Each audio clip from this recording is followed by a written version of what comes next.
विजय, जिन्हें लोग थलापति विजय के नाम से जानते हैं, ने तमिलनाडु की राजनीति में प्रवेश करते समय जनता के सामने कई महत्वपूर्ण संकल्प और शपथें रखी। उन्होंने अपनी पार्टी तमिलागा वेट्री काजगम के माध्यम से यह संदेश दिया कि राजनीति केवल सत्ता प्राप्त करने का साधन नहीं, बल्कि लोगों की सेवा का माध्यम होनी चाहिए।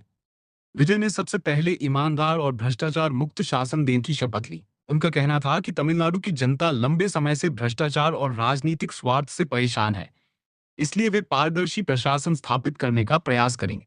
उन्होंने ये भी कहा कि सरकारी योजनाओं का लाभ सीधे गरीब और जरूरतमंद लोगों तक पहुंचना चाहिए। उन्होंने युवाओं और विद्यार्थियों के विकास को अपनी राजनीति का मुख्य उद्देश्य बताया। विजय ने शपथ ली कि वे शिक्षा को अधिक सुलभ और गुणवत्तापूर्ण बनाने के लिए कार्य करेंगे। उनका मानना है कि तमिलनाडु के युवा राज्य और देश का भविष्य है, इसलिए उन्हें रोजगार, तकनीकी शिक्षा और नई अवसरों से जोड़ना आवश्यक है। महिलाओं की सुरक्षा और सम्मान को लेकर भी विजय ने कई वादे किए। उन्होंने महिलाओं के लिए सुरक्षित वातावरण, बेहतर शिक्षा और रोजगार के अवसर उपलब्ध कराने का संकल्प व्यक्त किया। साथ ही उन्होंने सामाजिक समानता और जाति धर्म से ऊपर उठकर राजनीति करने की बात कही।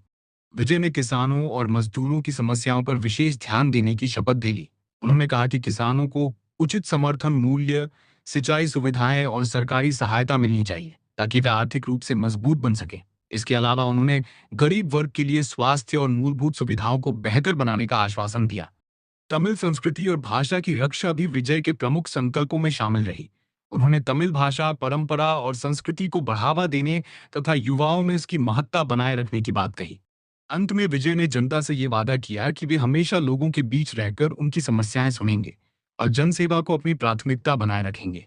उनके इन संकल्पों ने तमिलनाडु की राजनीति में नई ऊर्जा और उम्मीद पैदा की है।